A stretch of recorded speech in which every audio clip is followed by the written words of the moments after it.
The autopsy report for Brian Kowalski lists time of death as 9:47 p.m. The paramedics who arrived at the Ridgewood Community Recreation Center logged their entrance at 9:12 p.m. Their report states they found him already dead, body cool to initial touch assessment, with early pooling visible along the left flank. I want to say that again because it took me 3 readings before I understood what I was looking at. The paramedics documented a body exhibiting signs consistent with death occurring well before they arrived. At 9:12, the coroner placed time of death 35 minutes after they walked in. One of those documents is wrong. Both were signed under oath, and in the 6 years since, no one in Ridgewood has amended, retracted, or even acknowledged the discrepancy. My name is Tierney. I'm not a journalist. I'm not an investigator. I was, until about 14 months ago, a records compliance analyst for the Franklin County Municipal Services Office. My entire career has been document reconciliation, matching timestamps, verifying procedural consistency across departments, flagging filing errors for correction. It's not interesting work. I've never pretended it was, but it trained me to notice when 2 numbers in a system don't agree, and more importantly, it trained me to understand what it means when nobody fixes them. I came across the Kowalski file in November of 2023. I wasn't looking for it. I was running a batch audit on emergency services response reports for the Eastern Franklin County region, a routine task I performed quarterly. The system flags entries where field timestamps and corresponding departmental timestamps diverge by more than 10 minutes. Most of the time, these are clerical errors. A paramedic writes the wrong hour. Dispatch logs in military time and someone transposes it. You note the discrepancy, submit a correction request. The originating department amends the record, and you move on. I processed 15 to 20 of these per quarter. None of them had ever resisted correction. The Kowalski entry flagged because of the 35-minute gap between the paramedic arrival report and the coroner's time of death determination. 35 minutes is large for this kind of discrepancy, but not unheard of. I'd seen gaps of up to an hour caused by daylight-saving transitions or misfiled zone codes. So I did what I always did. I pulled the originating documents to determine which was in error, drafted a correction memo, and routed it to the relevant departments. The paramedic report came back first. It was clean. Arrival logged at 9:12 p.m., confirmed by GPS dispatch tracking, confirmed by the automatic timestamp on their radio check-in with Franklin County Emergency Services. 3 independent systems all agreed. They arrived at 9:12 p.m. The coroner's report was also clean. Time of death was established through standard field indicators. Liver temperature, rigor onset staging, and vitreous potassium sampling conducted during autopsy the following morning. All 3 methods converged on approximately 9:47 p.m., give or take a 12-minute window. The coroner, Dr. Alan Marsh, had signed the report, and the methodology was consistent with every other death certificate I'd cross-referenced from his office over the preceding 4 years. So I had 2 clean documents that could not both be true. I filed the correction request anyway, flagging the discrepancy and asking both departments to review and reconcile. This is standard. You flag it, they talk, someone identifies the error, they amend. The process usually takes 5 to 8 business days. After 3 weeks, I received a form reply from the coroner's office stating that their records had been reviewed and no amendment was necessary. I received nothing from the paramedic unit. I sent a follow-up. Another 3 weeks. Same reply from the coroner's office. Identical language, which I found odd, because correction responses are usually written fresh by whichever clerk handles them. This was the same text. copy-pasted or templated. And again, nothing from the paramedic side. I want to be clear about something. At this point, I was not suspicious. I was mildly annoyed in the way you get annoyed when a routine process stalls for no apparent reason. I had dozens of other reconciliation tasks. The Kowalski discrepancy sat in my pending queue, and I moved on to other work. It was about 5 weeks later, early January 2024, when I decided to call the coroner's office directly just to close the file. I'd done this before with stubborn discrepancies. A 2-minute phone call usually resolved what weeks of form routing couldn't. I asked to speak with whoever had handled the Kowalski review. The clerk transferred me. The line rang for a while. A woman picked up, and I explained what I needed: a simple reconciliation between their listed time of death and the paramedic arrival log.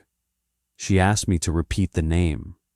I said Brian Kowalski, Ridgewood Community Recreation Center, April 14th, 2019. There was a pause that was long enough for me to check whether the call had dropped. Then she said, and I wrote this down at the time because it struck me as unusual. She said, "That file has been reviewed at the request of the county and is considered resolved." I told her it wasn't resolved on my end because the numbers still didn't match. She said she understood, but that the determination had been made above her level. I asked what that meant. She said she would transfer me to Dr. Marsh's office. The call went to voicemail. I left a message. Dr. Marsh did not return it. I should have let this go. In compliance work, you develop a sense for which discrepancies are errors and which are, I don't want to say political, but institutional. Budgets that don't reconcile because someone approved an off-book expenditure. Inspection dates that shift because a department wasn't ready. You learn to recognize the texture of a number that someone has decided should not be questioned. And that phone call had that texture. But the thing about this particular discrepancy is that it wasn't a budget line or an inspection date. It was a time of death, and the gap wasn't ambiguous. 35 minutes is not a rounding error.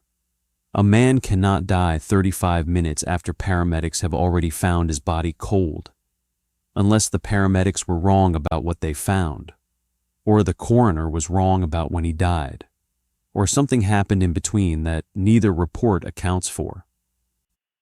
I pulled the full incident package from the county archive. In Franklin County, any unattended death at a public facility generates a cross-departmental file that includes the initial 911 call transcript, the dispatch log, the responding unit's field report, the facility incident report, law enforcement's preliminary report if officers responded, and the coroner's findings. For a case like this, a man found dead in a recreation center. The package should contain 6 to 8 documents, all time-stamped, all independently generated.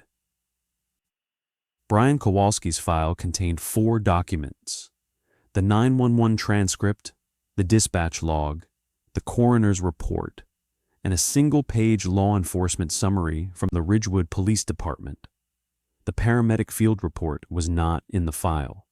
The facility incident report was not in the file. I checked the index. Both documents were listed on the original filing manifest from April 2019. Document numbers assigned, both marked as received. But the documents themselves were not in the digital archive, and when I requested the physical originals from county storage, I was told the records for that case were housed off-site, and retrieval would take 4 to 6 weeks. I had never been told this before. In 5 years of compliance work, I had never encountered a case file with documents listed on the manifest, but absent from the archive. And I had never been quoted a retrieval time longer than 10 business days. I should tell you about the 4 documents I did have, because they're strange enough on their own. The 911 call came in at 8:58 p.m. on April 14, 2019. The caller identified himself as Dennis Langer, a custodian at the Ridgewood Community Recreation Center. He reported finding an unresponsive male in the auxiliary gymnasium, a secondary gym space, smaller than the main one, located in the east wing of the building. Langer stated he'd entered the gym to lock up for the night and found the man on the floor near the bleachers. He said the man was not breathing and was not responsive to his attempts to rouse him. The dispatcher asked if he could perform CPR. Langer said he didn't think it would help. The dispatcher asked why. Langer said, and this is from the transcript, "He doesn't look right. I don't think he just fell." The dispatcher pressed him on this, and Langer became less specific. He said he couldn't explain it, just that something about the man's position or appearance seemed wrong to him. The dispatcher sent both paramedics and police. The dispatch log confirms the call at 8:58. Police were dispatched at 9 o'clock and arrived at 9:09. Paramedics were dispatched at 8:59 and arrived at 9:12. These times are GPS confirmed and consistent. Now, the police summary. Officer Raymond Del Vecchio of the Ridgewood Police Department arrived at 9:09 p.m. and entered the auxiliary gymnasium. His report is 6 sentences long. He states that he found an adult male lying supine near the east bleacher section, unresponsive, with no visible injuries. He states that he secured the scene and waited for paramedics. He states that paramedics arrived and pronounced the individual deceased. He states that the coroner was contacted. He notes the individual was later identified as Brian Kowalski, age 41, resident of Ridgewood. 6 sentences. No description of the body's condition. No mention of the custodian's concern that something looked wrong. No statement from the custodian included or referenced. No description of the gymnasium itself, whether lights were on, whether doors were locked, whether anyone else was in the building. No notation of the body's temperature or appearance.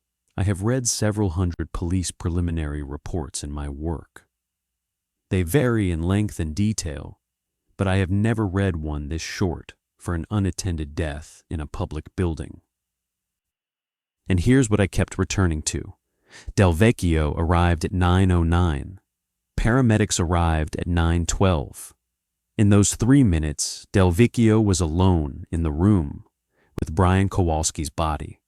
His report says he secured the scene and waited. 3 minutes, fine, that's plausible. But if the coroner's time of death is accurate, 9:47 p.m., then Brian Kowalski was still alive when Del Vecchio entered that gymnasium. He was still alive when the paramedics arrived.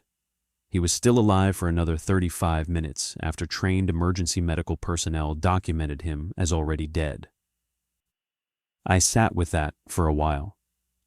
I think anyone would, because the obvious conclusion is that the coroner made an error, miscalculated the liver temperature, misstaged the rigor, something. Those methods have margins. Maybe the gym was unusually cold and it threw off the estimates. That would be the clean answer, and I might have accepted it except for 2 things. First, the coroner used 3 independent methods, and they converged. Liver temp alone can be off. Vitreous potassium alone can drift. But 3 methods arriving at the same window is the reason forensic pathologists use multiple indicators. It's specifically designed to catch the kind of error that would explain this away. Second, the paramedic report, the one missing from the file, is the document that would have contained the most detailed description of the body's condition at 9:12 p.m. skin temperature, pupil response, lividity, the precise observations that would either confirm the coroner's window or contradict it, and that document was gone. I requested it again in late January, I was told the off-site retrieval was still in process. I asked which facility was storing it. I was given the name of a records management company in Columbus that the county contracts with. I called them directly. They had no record of a retrieval request for that case number. I filed an internal inquiry with my supervisor, Paul Mabry. I framed it as a routine records reconciliation issue. Missing documents, conflicting timestamps, unresponsive departments. I did not use the word suspicious. I did not speculate. I attached the relevant discrepancies and the unanswered correction requests and asked for guidance on escalation. Paul called me into his office 2 days later. He'd looked at the file. He agreed the timestamp discrepancy was unusual. He said he would make some calls.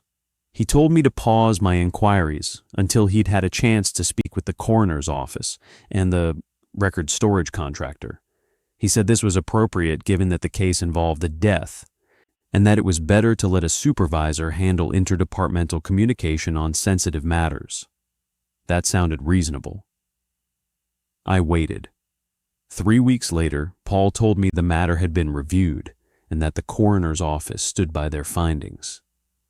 He said the paramedic field report had been located and was consistent with the coroner's determination. I asked if I could see it. He said it had been refiled and the discrepancy in my system would be marked as resolved. I asked him directly, how can the paramedic field report be consistent with a time of death that's 35 minutes after they documented the man as already deceased? Paul said that the initial field assessment had been preliminary and that the formal determination rested with the coroner. He said this was standard. He said I should close the file. He was right that the formal determination rests with the coroner. That part is true. But he didn't answer my question. And preliminary field assessment is not the same as the paramedics were wrong when they said the body was already cold. Those are different statements, and Paul is smart enough to know the difference. I closed the file in the system. I marked it resolved per supervisor instruction, and then I drove to Ridgewood. I don't know exactly when I decided to do this. I think it was in Paul's office, watching him deliver a carefully constructed answer that addressed the procedural question, but not the factual one. I've seen that before in compliance work. The moment when someone gives you a reply that is technically correct and functionally useless, and you realize they're not trying to help you find the error, they're trying to help you stop looking. It usually means the error isn't an error.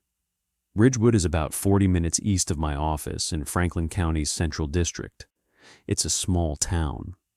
Maybe 4,000 people, built around a few blocks of commercial center and then spreading into residential streets that thin out toward farmland. The kind of place where the recreation center is one of the larger buildings. I'd never been there before. The Ridgewood Community Recreation Center sits on the north end of town, on a parcel of land that includes a parking lot, a small athletic field, and a retention pond that was mostly frozen over when I visited in February. The building itself is brick, probably built in the late 70s or early 80s, with that institutional architecture that's designed to be functional and nothing else. Single story, flat roof, municipal lettering over the main entrance. I went inside on a Saturday afternoon. I told the front desk I was interested in facility rental for a family event, which was not true, but it gave me a reason to walk the building. A woman at the desk gave me a brochure and pointed me toward the main gymnasium, the meeting rooms, and the kitchen. I asked about the auxiliary gym. She looked at me for a moment and said the auxiliary gym wasn't available for rental. I asked why. She said it was being used for storage. I asked if I could see it anyway, just to get a sense of the space. She said she'd have to check with the facilities manager, who wasn't in on weekends. I walked the rest of the building. The main gym was large, well lit, actively used. A youth basketball practice was in progress. The meeting rooms were clean and functional. The hallway toward the east wing, where the auxiliary gym was located, was accessible but noticeably different. The lighting was dimmer, not burned out. The fixtures were working, but they were older, and some had been replaced with lower wattage bulbs. The hallway floor had the same tile as the rest of the building, but it was less worn, which suggested lower foot traffic. At the end of the hallway was a set of double doors with a printed sign that read, "Storage. Staff only." I did not try the doors. I'm telling you this because I want to be precise about what I did and didn't do. I was not trespassing or forcing entry. I was walking a public building during open hours and asking questions that anyone might ask. But I noticed something. Along the east hallway, there were 4 ceiling-mounted enclosures, small, white, rectangular, that were consistent with security cameras. 3 of them had visible lenses. The 4th, closest to the auxiliary gym doors, had been painted over. Not removed, not covered, painted.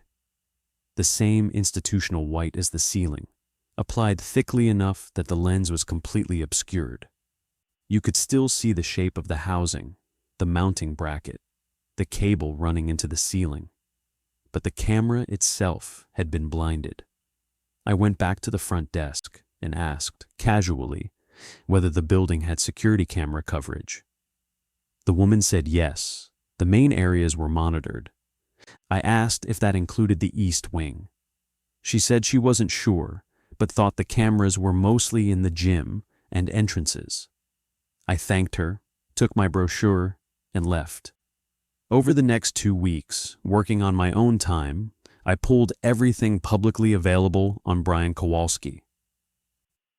He was 41 at the time of death, unmarried. He'd lived in Ridgewood for approximately 6 years, having moved there from Dayton, Ohio.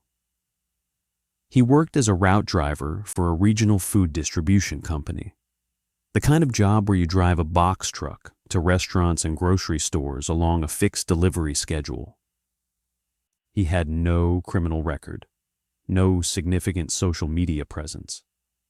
His obituary, published in the Ridgewood Courier, was 4 sentences long and listed no surviving family other than a sister in Michigan. The funeral was private. In every measurable way, Brian Kowalski was ordinary. And I don't mean that dismissively. I mean that nothing in his public record suggests any reason why his death would generate a discrepancy that 2 government departments would refuse to correct, or why 2 documents from his case file would vanish, or why a painted-over security camera would sit at the end of the hallway where he died. I tried to find Dennis Langer, the custodian who made the 911 call. The Recreation Center's current staff directory didn't list him. I called the center's main number during business hours and asked to speak with him. I was told no one by that name currently worked there. I asked if he had previously worked there. The person on the phone said they couldn't provide information on former employees. I found a Dennis Langer in a public records database, listed at a Ridgewood address, age 58. I wrote him a letter. I identified myself, explained that I was reviewing records related to an incident at the Recreation Center in April 2019, and asked if he'd be willing to speak with me. I included my phone number and email. He called me 11 days later on a Tuesday evening. He sounded like he was in his car. The first thing he said was, "I thought someone might eventually ask." I didn't prompt him. I let him talk. He said he'd been the evening custodian at the Recreation Center for about 7 years, from 2014 to 2020. His shift ran from 3 p.m. to 11 p.m. On April 14, 2019, he was doing his standard lockup round, checking rooms, turning off lights, securing doors. The auxiliary gym was the last space on his route because it was at the far end of the east wing and was rarely used in the evenings. Most scheduled activities took place in the main gym or the meeting rooms. He said he pushed open the doors to the auxiliary gym at about 8:55 p.m. The lights were off. He reached for the switch panel inside the door and turned on the overheads. And he saw Brian Kowalski on the floor, about 15 feet from the east bleachers, lying on his back. I asked Langer what made him tell the 911 dispatcher that the man didn't look right. He was quiet for a few seconds. Then he said, because he was laid out like somebody had arranged him. He described Kowalski's body as flat on its back, arms at his sides, legs straight, head centered. Not the way someone falls, not the way someone collapses from a cardiac event or a stroke. Langer had worked in building maintenance for over 20 years and said he'd seen 2 other people collapse in public spaces, one from a seizure and one from diabetic shock. In both cases, the bodies were crumpled, twisted, asymmetric. You could see the physics of the fall in how they landed. Kowalski looked, in Langer's words, like somebody had put him down gently and straightened him out. I asked if he touched the body. He said he knelt next to Kowalski and shook his shoulder. He said the man's skin was cool and his eyes were half open and dry. He said he knew immediately the man was dead and had been dead for some time. He called 911 from his cell phone. I asked Langer what happened after emergency services arrived. He said the police officer, Del Vecchio, arrived first and told him to wait in the hallway. He waited. The paramedics arrived. He waited longer. After about 20 minutes, Del Vecchio came out and asked Langer to give a statement. Langer told him what he'd found. Del Vecchio wrote something on a notepad. Langer asked if the man had had a heart attack. Del Vecchio said they wouldn't know until the coroner examined him. Then Langer told me something that made me pull over. I'd been driving while he talked, and I pulled into a gas station parking lot because I needed to focus. He said that about 45 minutes after the paramedics arrived, while Langer was still sitting in the hallway waiting to be told he could leave. 2 men came in through the East Wing's exterior fire door, not the main entrance. The fire exit at the end of the east hallway, which Langer said was always locked from the outside and alarmed. He said they opened it without triggering the alarm, walked past him without acknowledging him, and went into the auxiliary gym. They were wearing dark clothing, not uniforms, no visible identification. They were carrying a hard-sided case, metallic, about the size of a large toolbox. Langer said he sat there for another 20 minutes. Then Del Vecchio came out and told him he could go home, that the center would be closed for the remainder of the evening, and that someone from the police department might follow up with additional questions. No one ever followed up. I asked Langer if he'd told anyone else about the 2 men. He said he mentioned it to his supervisor at the recreation center the next day. His supervisor said those were probably investigators from the coroner's office. Langer said they didn't look like coroner's investigators.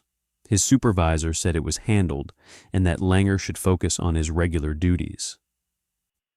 I asked why he left the job in 2020. He said he was laid off during COVID-related budget cuts. But then, he said, with the kind of careful phrasing people use when they're choosing between honesty and discretion, I wasn't sorry to go. I asked what he meant. He said that after the incident, the auxiliary gym was closed, not temporarily, permanently.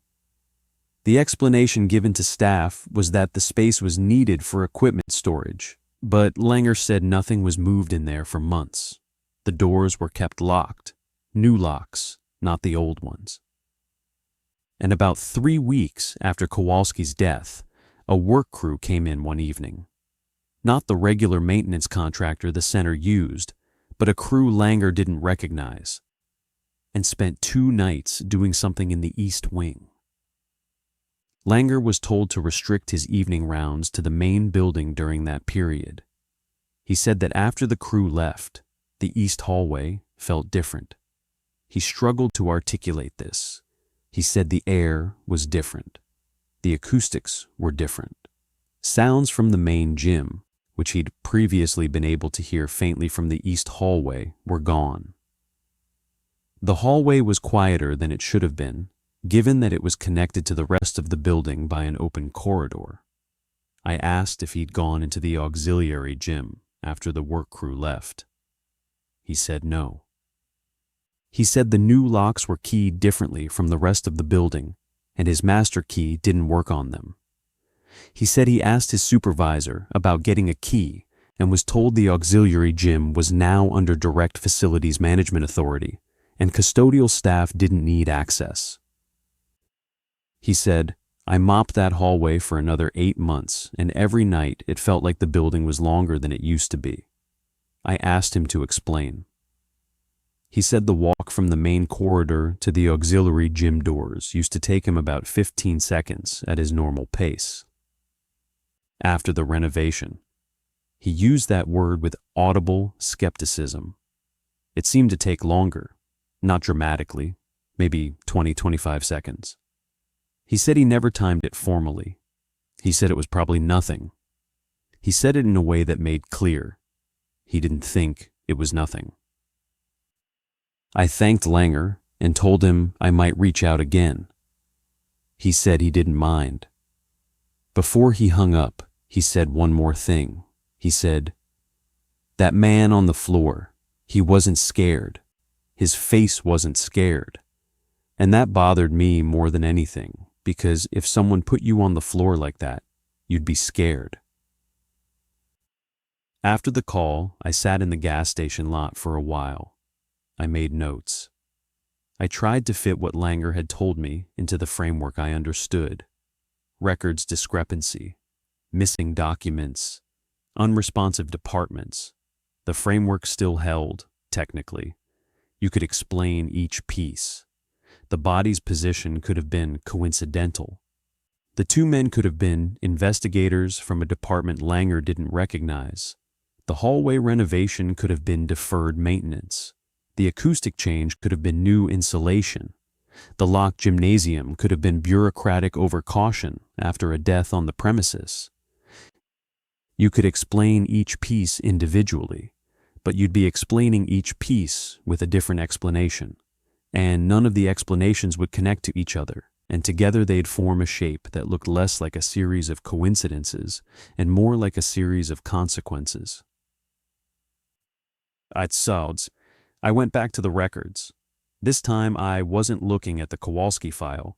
I was looking at the Ridgewood Community Recreation Center itself. Building permits are public records in Franklin County. I pulled every permit issued for the recreation center's address going back to its construction in 1979. Most of what I found was routine. Roof repairs, HVAC upgrades, bathroom renovations, ADA compliance modifications in the 90s. The building had been well maintained for a municipal facility, nothing unusual, except for a permit issued in May 2019, 1 month after Kowalski's death. It was classified as an interior structural modification to the East Wing. The contractor listed was a company called Capstone Infrastructure Solutions, based in Virginia. The scope of work was described as environmental remediation and structural reinforcement. The estimated cost was $340,000.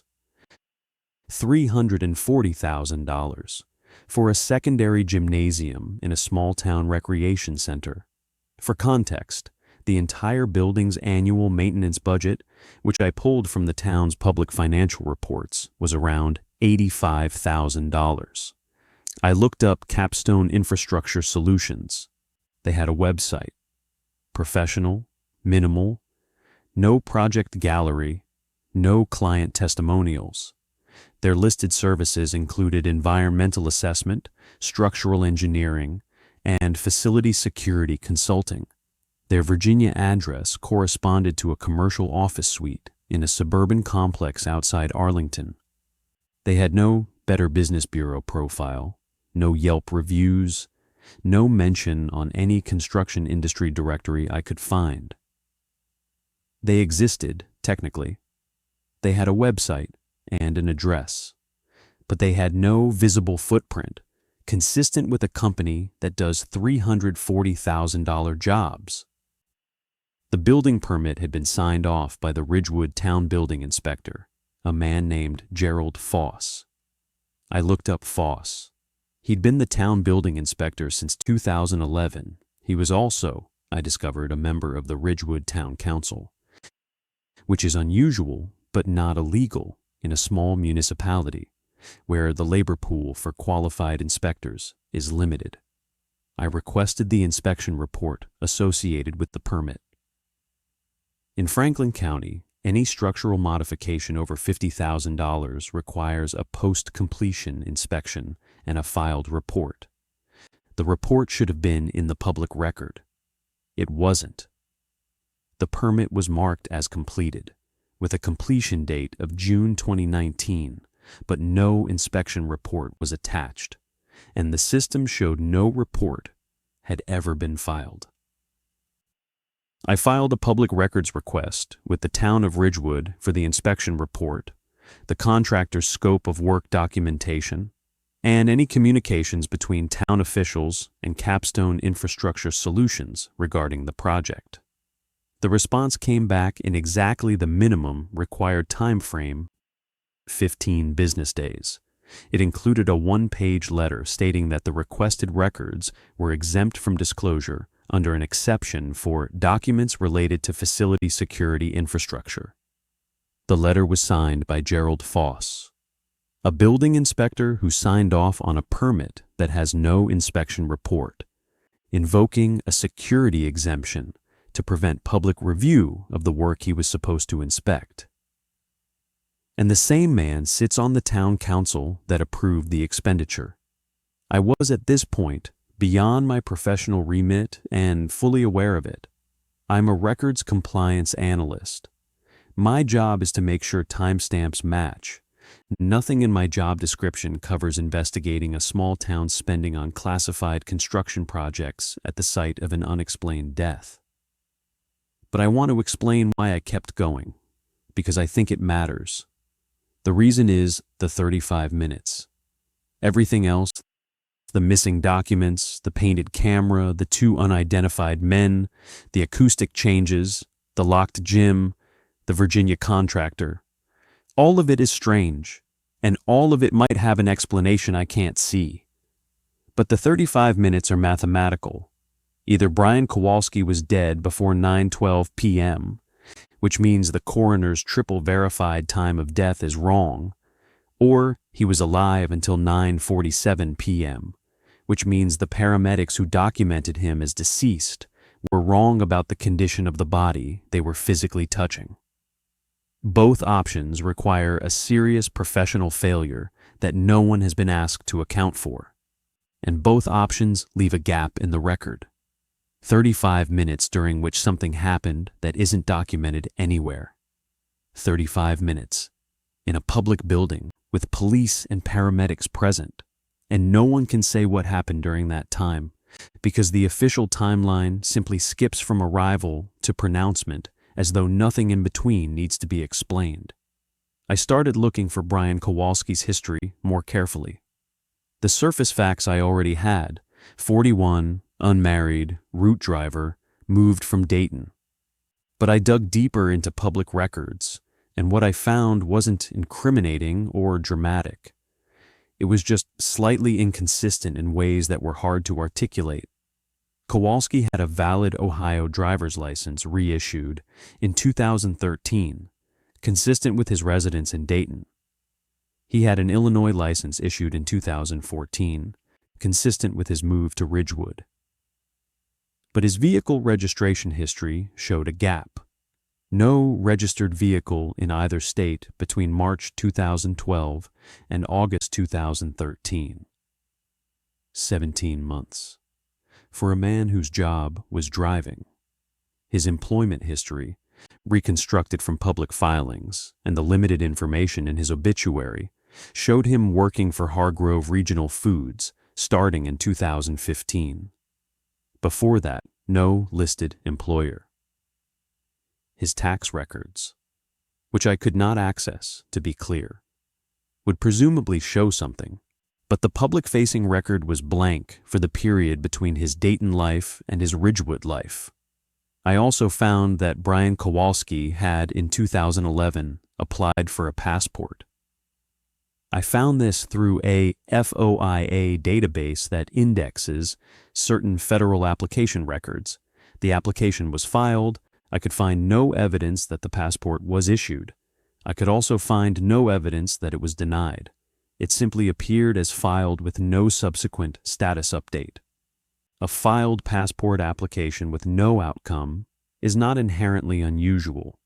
People abandon applications, fail to submit required documents, move before processing is complete. But combined with the 17-month vehicle gap and the employment blank, it created a picture of a man who, between 2011 and 2014, had a period of life that left very little official trace. I want to be careful here. I am not saying Brian Kowalski was involved in anything nefarious. I'm not saying he was a secret agent or a witness protection case or anything cinematic. I'm saying that the public record of his life has a soft spot, a period of reduced visibility, and that this same man died in circumstances that generated an impossible timeline and a case file that's been quietly disassembled. In March 2024, I drove back to Ridgewood. I didn't go to the recreation center this time. I went to the Ridgewood Public Library, which maintains a local history collection and archives of the Ridgewood Courier, the town's weekly newspaper. I looked up the Courier's coverage of Kowalski's death. There was one article published April 18, 2019, 4 days after he died. It was short. Ridgewood man found dead at recreation center. The article stated that Brian Kowalski had been found unresponsive in the recreation center and that the cause of death was under investigation by the county coroner. It quoted no one.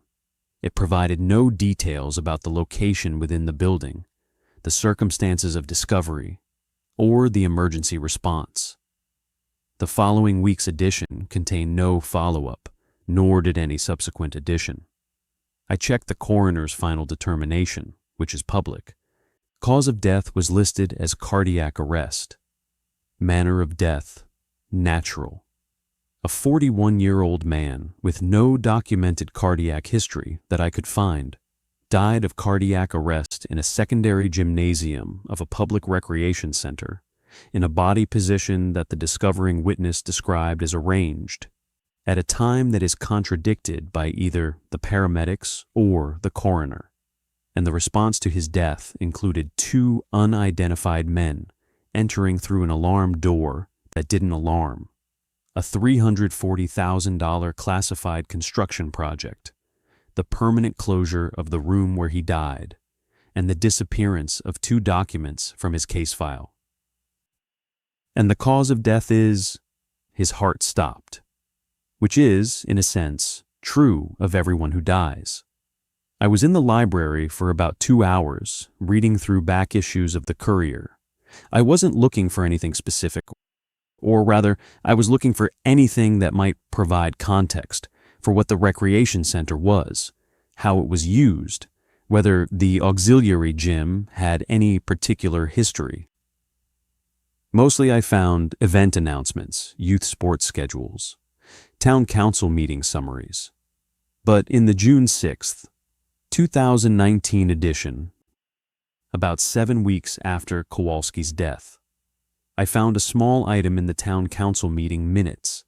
Under new business, there was a single line. Council approved lease agreement with federal facility partner for East Wing auxiliary space. No further detail, no identification of the federal partner, no discussion recorded. A lease. The town had leased part of its own recreation center to a federal entity. 7 weeks after a man died there. 3 weeks after a Virginia-based contractor completed $340,000 in classified modifications. I photographed the page. I went through every subsequent edition of the Courier through the end of 2019. The lease was never mentioned again. No federal agency was ever named. No public comment period was recorded. No terms were disclosed. When I got home, I searched the town's online meeting minutes archive, which goes back to 2016. The June 2019 minutes were there, but the new business section was shorter than the version printed in the Courier. The line about the federal lease was missing. I have the photograph from the library. The physical newspaper and the digital minutes do not match. Let me tell you about the next thing that happened, because this is where my account becomes less about records and more about something I don't fully understand. In April 2024, about a year into this, I submitted a FOIA request to every federal agency that might plausibly lease space in a small-town recreation center. I included the Department of Agriculture, FEMA, the Department of Energy, the EPA, the U.S. Geological Survey, and, because the contractor was based in Virginia, near the Intelligence Community Corridor, the Department of Defense and the General Services Administration. Most responded within the standard time frame, with variations of no responsive records found. 2 did not respond at all, which is a FOIA violation, but not one that has practical consequences unless you're willing to pursue litigation. Those 2 were the Department of Energy and the Department of Defense. The GSA, the General Services Administration, which manages federal property and leases, did respond. Their response was interesting. They said they had no record of a lease agreement at the address I provided, but they included a note, which I'd never seen before in a FOIA response, stating that certain interagency facility agreements may be administered outside of GSA oversight under applicable authorities. In other words, yes, a federal entity could lease space in a municipal building without it appearing in GSA's records, if the right authority was invoked. I filed follow-up requests with the DOE and DOD. The DOE eventually responded, 8 weeks late, with no responsive records. The DOD responded with a GLOMAR response. They could neither confirm nor deny the existence of records responsive to my request. In FOIA practice, a GLOMAR response is typically invoked when even acknowledging whether records exist would compromise national security or an ongoing operation. A GLOMAR response for a small-town recreation center in rural Ohio. I want to pause here because I know how this sounds. I know the trajectory. The lone researcher pulling threads, the widening conspiracy, the government covering up something in a building where kids play basketball. I know the template, and I'm aware that I'm inside it, and I want to be honest about that. I have considered, seriously and repeatedly, the possibility that I have constructed a narrative out of coincidences, that the timeline discrepancy is a clerical error that nobody cares enough to fix, that the missing documents are a filing mistake, that the $340,000 was legitimate remediation, asbestos maybe, or mold, and the security exemption is boilerplate, that the federal lease is for something mundane like a USDA satellite office or a census staging area. Each of those explanations is possible, but the reason I don't believe them, and I want to be precise about this, is not that they're implausible individually. It's that accepting them requires me to believe that every anomaly in this case has a separate, unrelated, benign explanation and that the convergence of all of them around one event is coincidental. In compliance work, that's the exact pattern you're trained to flag. When every number in a system has a different reason for being wrong, the system isn't experiencing random errors. Someone is adjusting the numbers. In May 2024, I was called into a meeting with Paul Mabry and his supervisor, the county's director of administrative services, a woman named Karen Driscoll.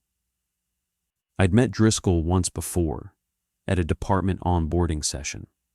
She was professional, measured, and had a reputation for not wasting time.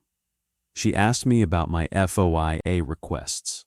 She knew about them specifically, not the general fact that I had filed them, but which agencies I'd contacted and what I'd asked for. I don't know how she knew this.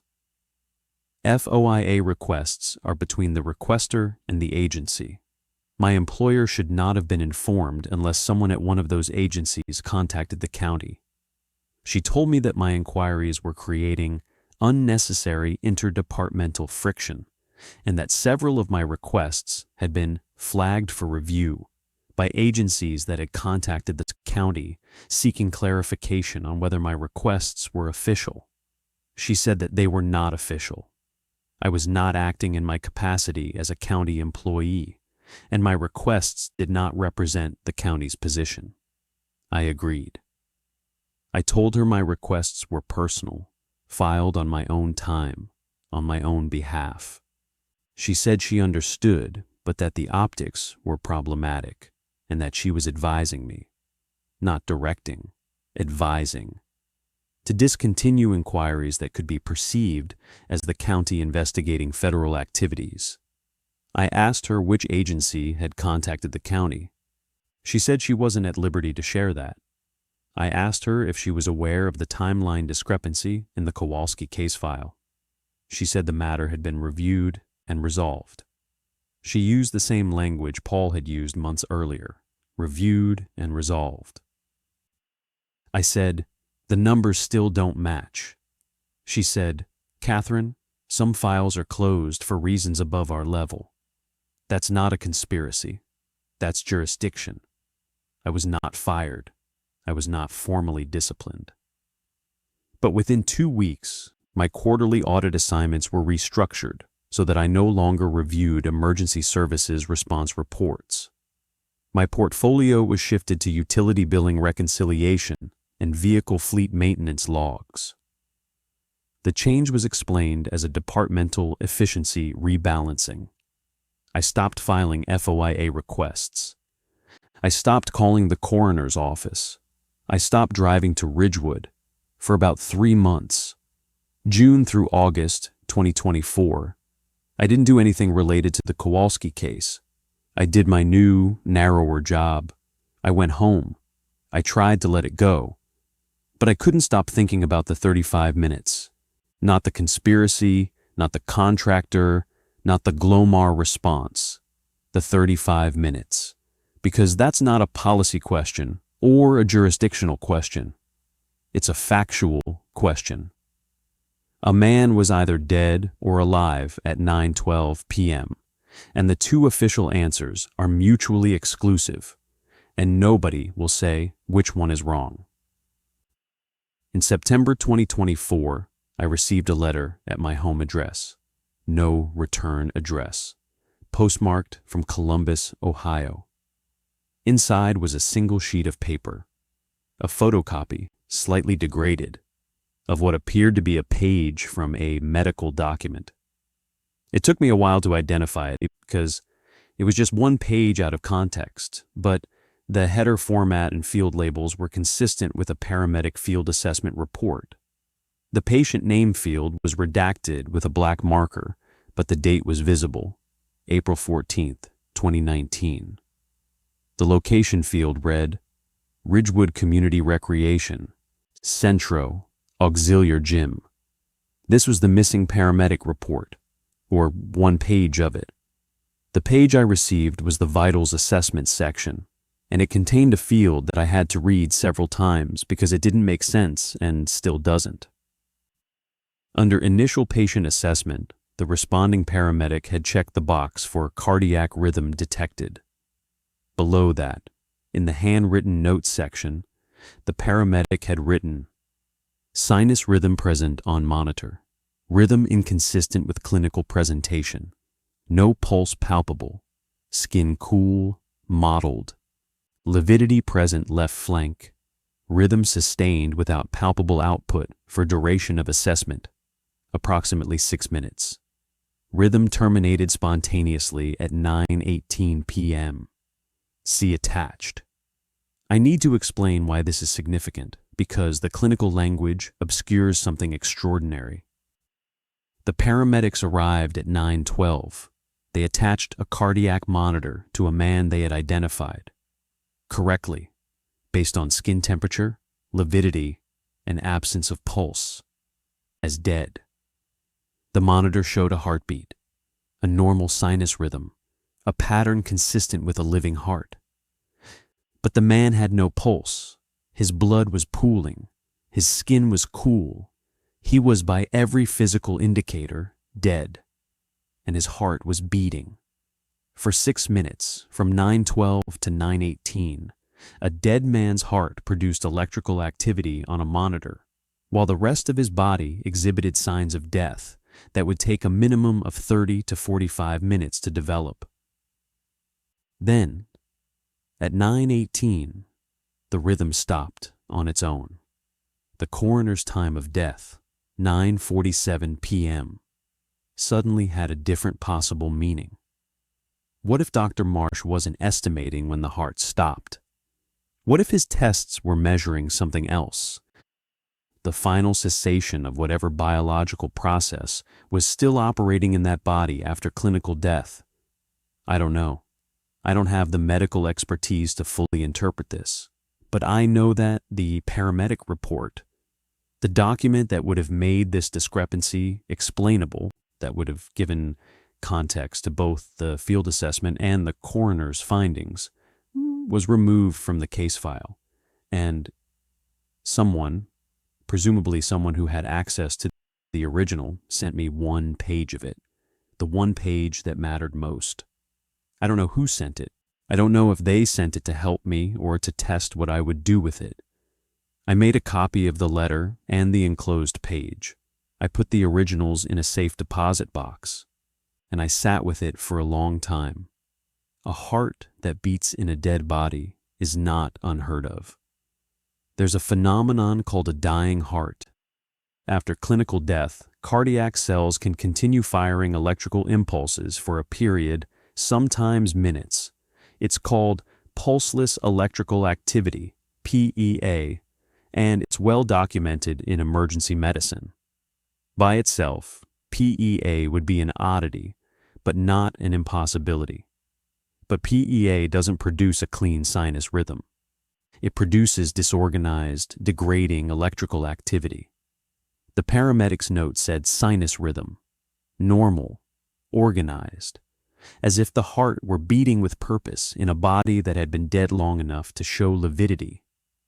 And it lasted 6 minutes. PEA in a truly dead body, one with lividity and cooling, would typically last seconds, not minutes. And the paramedic wrote "see attached," which means there were additional pages I don't have, pages that documented whatever else they observed during those 6 minutes. So I tried to find the paramedic. The field report didn't show a name on the page I received. It was the assessment section, not the signature page.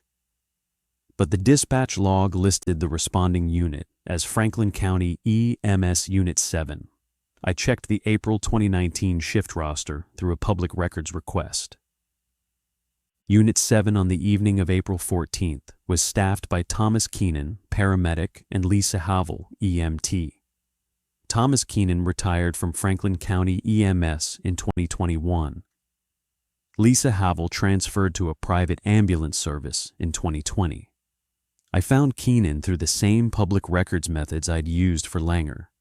He was living in a small town about an hour south of Franklin County. I wrote to him. I explained who I was, I mentioned the timeline discrepancy. He did not respond. I wrote again, 3 weeks later. This time I mentioned the page I'd received. I described the cardiac rhythm notation. He called me 2 days later. He did not introduce himself. He said, "Where did you get that?" I told him I didn't know. It arrived anonymously. There was a long silence. Then he said, "That page shouldn't exist outside the file." I said, "It's not in the file. The file is missing the entire report." Another silence. Then he said, very quietly, "Yeah, I know." He told me that he had submitted his field report through the standard electronic system on the morning of April 15th, 2019, the day after the incident. He said the report was detailed, multiple pages, because what he'd observed was clinically unusual and he wanted it documented thoroughly. He said his supervisor acknowledged receipt. About a week later, his supervisor called him in and told him the report needed to be revised for clarity. Keenan said he asked what needed to be clarified. His supervisor said the cardiac rhythm section was potentially misleading and should be rewritten to reflect standard PEA findings rather than, and this is Keenan's recollection of the phrase, atypical monitoring artifacts. Keenan refused. He said what he documented was what the monitor showed, and the monitor's data was stored electronically and would confirm his written description. His supervisor said the revision was recommended, not required. 3 days later, Keenan received a notice that the electronic data from his unit's cardiac monitor for the April 14th shift had been purged during a routine system update. The revision request was not repeated. His original report, unrevised, was filed, and then, apparently, it disappeared from the case file entirely. I asked Keenan what he saw in that gymnasium, not the monitor, what he saw with his eyes.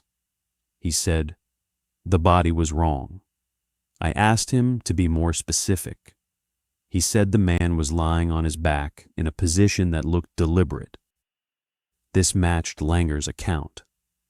He said the body was cool, mottled, showed lividity, clinically dead, probably for at least 30 to 40 minutes based on skin temperature. He said he and Havel began their standard assessment, and when they attached the monitor, they both assumed it would show a flat line or degraded PEA. It showed sinus rhythm, clean, 62 beats per minute, normal for a resting adult. He said he checked his equipment. He disconnected and reconnected the leads. Same result. He checked for a pulse. Carotid, radial, femoral, nothing. No pulse anywhere. He checked for breathing. Nothing. He checked pupil response. Fixed and dilated. The man was dead by every assessment Keenan could perform, and the monitor said his heart was beating normally. For 6 minutes, he and Havel watched the monitor. He said neither of them spoke. He said it was the most unsettling 6 minutes of his career, and he'd been a paramedic for 15 years and had seen things that would keep most people up at night. At 9:18, the rhythm simply stopped. No degradation, no arrhythmia, no fibrillation. It went from 62 beats per minute to flatline in one cycle, as if someone had turned it off. I asked Keenan about the 2 men Langer described, the ones who entered through the fire exit. Keenan said he didn't see them arrive, but that when he was packing up his equipment after documenting the body, there were 2 people in the gymnasium who had not been there before. They were standing near the east wall, about 30 feet from the body. They were not interacting with the body. They were not interacting with him. One of them had a device. Keenan described it as a handheld instrument, roughly the size of a tablet computer, but thicker, with a small screen and what he thought was an antenna.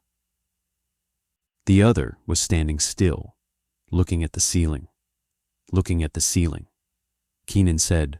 Officer Del Vecchio approached the two men and spoke with them briefly. Keenan could not hear the conversation. After that, Del Vecchio told Keenan and Havel they could pack up and that the coroner would handle the rest. I asked Keenan if he'd ever seen anything like the cardiac rhythm in another patient. He said no. I asked if he'd researched it afterward. He said he'd spent a lot of time looking into documented cases of prolonged PEA, but nothing matched what he observed.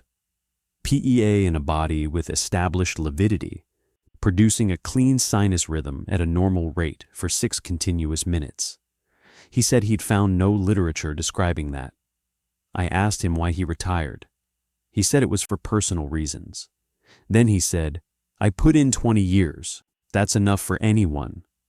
He said it the way Langer had talked about leaving the recreation center, without conviction. Before we hung up, I asked him one more question. I asked if the gymnasium had felt unusual in any way. Temperature, sound, atmosphere. He paused. Then he said, it was quiet. I said, quiet how? He said, too quiet. The main gym was being used. I could hear it when we came in through the main entrance, but when we got to the auxiliary gym, it was, I don't know, sealed. It felt sealed, like the room wasn't connected to the rest of the building. I asked if that was unusual for a gymnasium. He said, yes, gymnasiums are big open spaces with hard surfaces. They echo, sound travels. This room felt, in his word, dampened, like something was absorbing the sound. He said, the monitor had audio, the beep. Every time it detected a beat, it beeped. And the beep sounded wrong in that room. It sounded like it was coming from farther away than my own equipment. I didn't ask any more questions after that. I thanked him and we ended the call. He asked me not to contact him again. I haven't. Here's what I know. Here's what the records support. On April 14th, 2019, Brian Kowalski, a man with a gap in his personal history and no documented cardiac condition, was found dead in the auxiliary gymnasium of the Ridgewood Community Recreation Center. His body showed signs of having been dead for over 30 minutes, but his heart produced normal electrical activity for 6 minutes after paramedics arrived. 2 unidentified individuals entered the building through a secured exit and carried equipment into the room. The paramedic's detailed report of the incident was removed from the case file after the paramedic refused to revise his findings. The electronic monitor data was erased.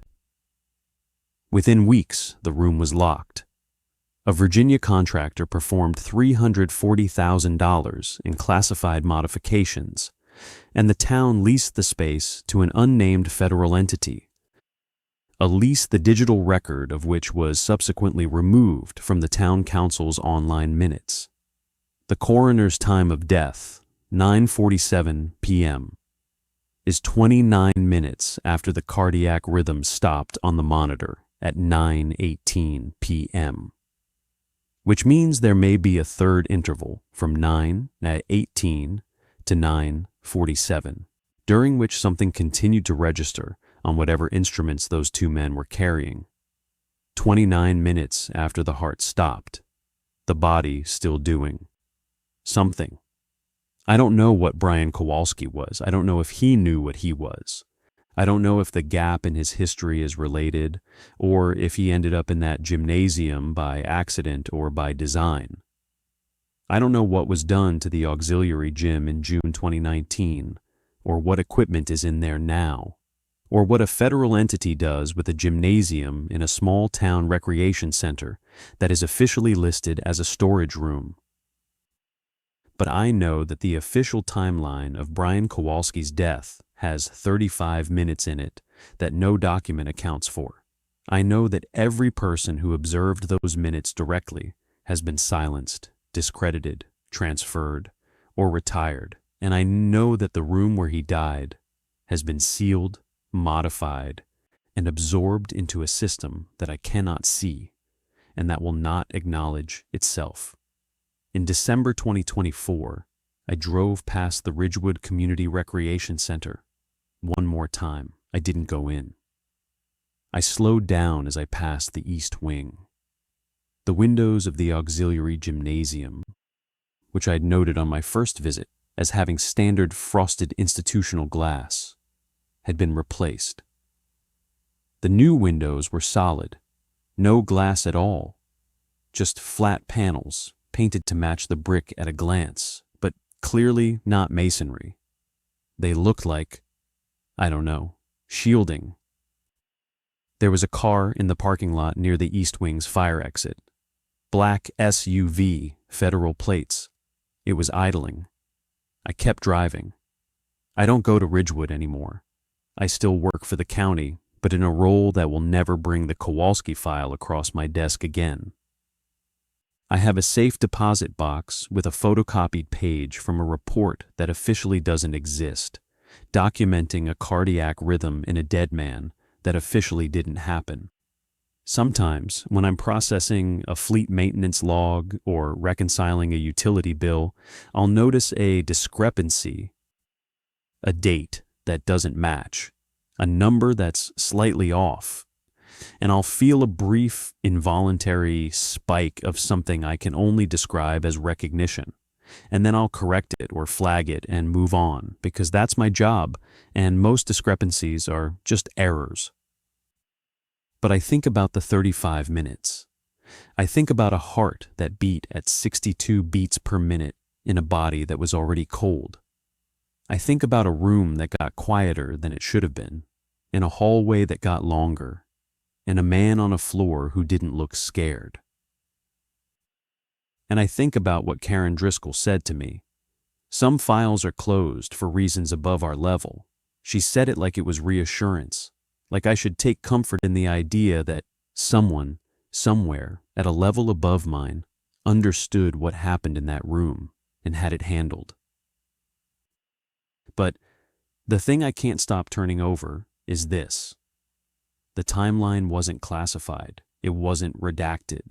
It wasn't sealed by a court or hidden behind a security clearance. It was just wrong.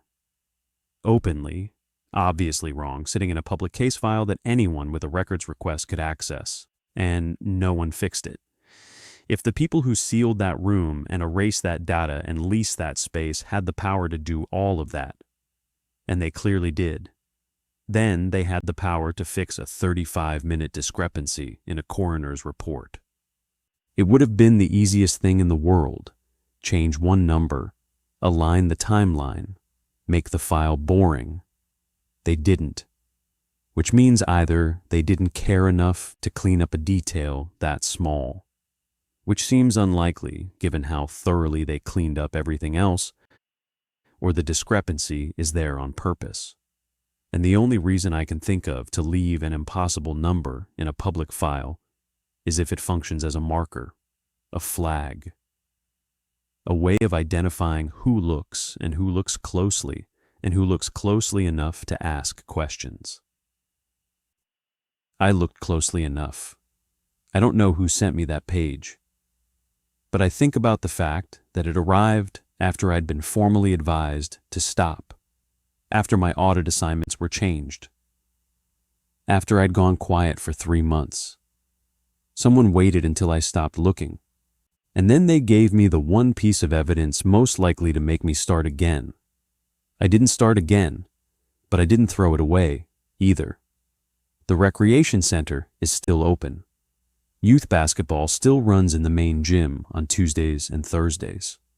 The East Wing hallway is still accessible to the public, still lit by low-wattage bulbs, still ending at doors marked storage, staff only.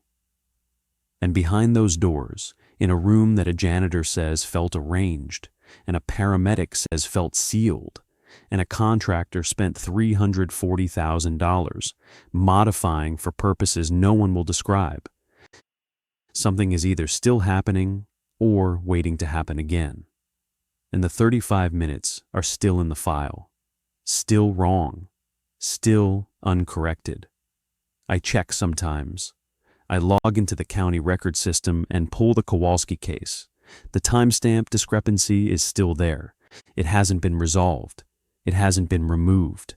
It's just sitting in the system, like a door that someone left open a crack. Not enough to see through, but enough to know there's a room on the other side.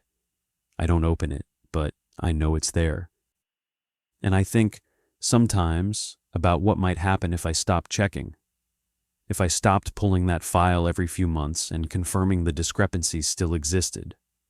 I think about whether the number would finally change, whether the file would quietly correct itself once no one was watching anymore. I think it would, and I think that might be worse than anything else.